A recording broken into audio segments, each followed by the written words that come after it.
Hello, everyone. My name is Vanessa Smith, and today we're going to be talking about providing an effective learning community, implementing the Intentional Connections program.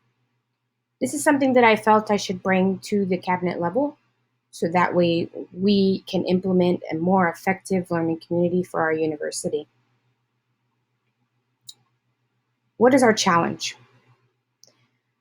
The challenge is that we have specific types of students that are at our university. We have an increasingly growing population of at-risk students that include economic and socially disadvantaged. We have a growing diverse population. We have even more English language learners and a growing population of adult learners. So with these disadvantaged students, they come into our university at a lower level than other students at the school, and they are expected to succeed along with these other students at the same rate. And unfortunately, these disadvantaged students have so many things coming at them that they aren't able to succeed, or they're not able to see a clear path to the insight, to what they're looking for, to what they're trying to achieve, which is graduating with a degree, making their life better. So how do we reassure these disadvantaged students will succeed? The reality of a disadvantaged student. I'm Jonah Gutierrez, and I have registered to start college in the fall. I have my GED. Spanish is my first language. I am an adult learner. I am a single father trying to provide a better life for myself and my daughter. Taking a look at Jonah's life, he's a 25-year-old and wants to become an engineer. He's currently living in poverty, working 2 part-time jobs. He's a single father of 1 small child. He is an English language learner. He unfortunately has unreliable transportation. He tested at ABE, Adult Basic Education level. He provides foreign cares for his sick immigrant father along with his child. And due to the amount of work that he does and the financial situation that he's in, he also has food insecurity. Jonah's reality. There are factors that may contribute to me leaving school. College is harder than I thought. School has always been hard because of my language barrier. I do not know what courses to take. I'm constantly worried about caring for both my father and my daughter. No one expects me to succeed, so why should I even try? Ways to help change this. Our university needs to make small, obtainable, successful steps for Jonah to be able to reach his goal. He's got to be able to know and visualize the end goal. We also need to provide relevant materials. We also need to provide opportunity for personal attention, counseling, and a flexible schedule. If we're able to change these things within our university, Jonah's reality will go from not so good to great. Our university's reality. We are seeing an increasingly rise in high dropout rates. We have disadvantaged and lowest level development students, and historically, these students stand little chance of completing a credit or even being retained within the university. Students need direct guidance and counseling for successful completion of credits and potential graduation. These students need help, and it is our job and our duty to help them. So why should we help? Mangan K. 2019 states that educators have long recognized that the barriers that trip up disadvantaged students are as much social and emotional as academic. Learning communities, which have been around for decades at both 2 and 4-year colleges, are designed to give students a sense of belonging and shared purpose along with intensive academic support. The research is there that these learning communities provide a good support system. And our university has a good support system, but I believe our university's learning communities are too generic. Our support is too generic, and this generic support is not enough. Some of the main reasons to help is because of this generic support, and we need to provide something more. These disadvantaged students start again at a lower rate than the rest of the students. They maybe have to take remedial courses before they can even start to get credit for the degree. So they just get discouraged after discouragement, and it's a spiraling effect that causes them to eventually drop out.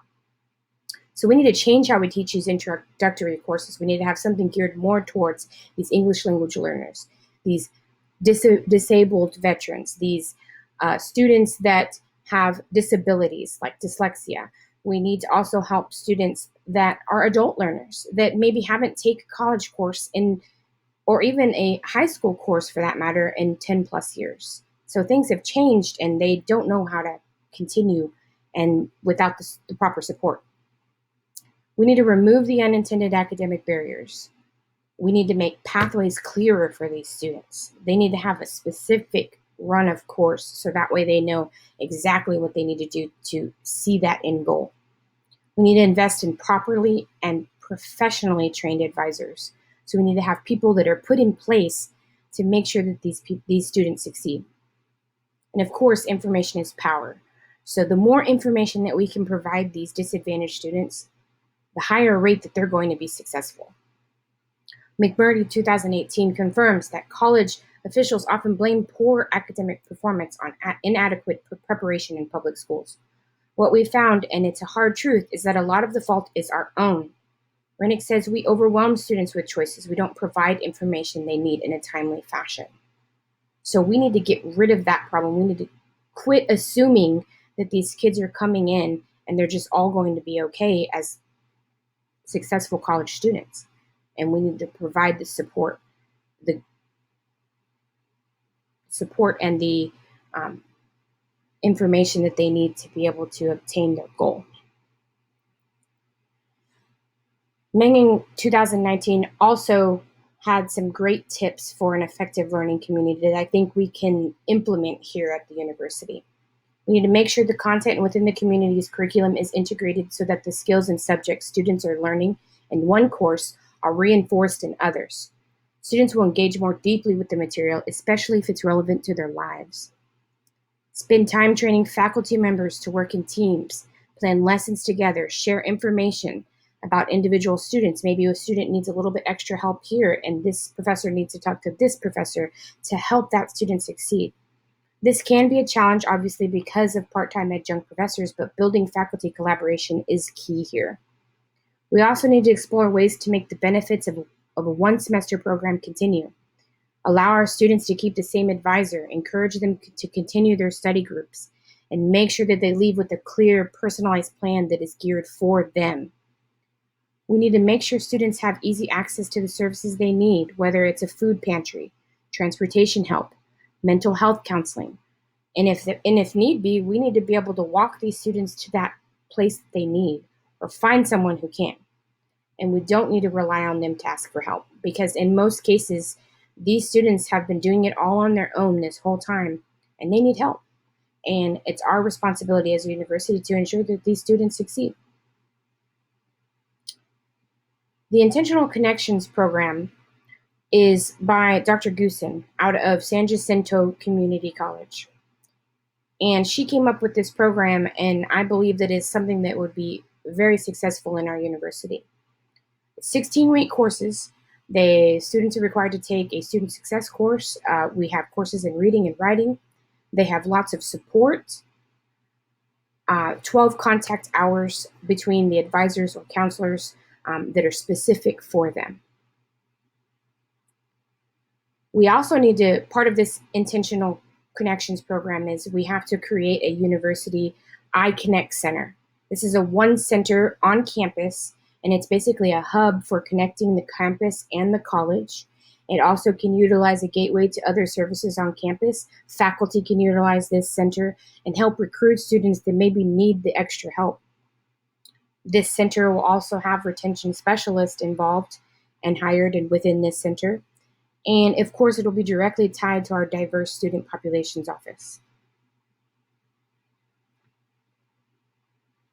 The University iConnect Center basically will start with our general students. We have our English language learners, ESL, ESOL. We have our students that maybe have disabilities that start with non-credit hours. And all of these students within the center would be able to go to the center and have retention specialists at their uh, not beck and call, but at their accessibility. Student ambassadors for them, assign a student ambassador for the students, maybe a group of students to help. And obviously, at the iConnect Center, we'll also have degree checks for them to make sure that they're on course with what they're supposed to be doing. This will all be directly connected to the Student Success Center, our student services, our student engagement, our CPD non-credit, financial aid, admissions and ed planning, business office, testing center, veteran center, and diverse populations. The program support that we'll provide is that we will have workshops. The workshops will focus on note-taking, time management, learning styles and study strategies, final exam prep, and test anxiety, financial literacy. Because most of the time, these disadvantaged students don't understand all of these things and maybe need a little extra help, and these workshops will be able to support that. We could also have a college knowledge fair for them, cultural events, student engagement activities. We'll also have speakers, motivational speakers, as well as maybe local pastors or pastors that are well known that we can bring in that'll come speak to these kids and students and give them the motivation they need to succeed. Mental health, healthy relationships. We can have on-campus speakers that include deans, department chairs for academic and technical programs. And then we could even have an Intentional Connections conference.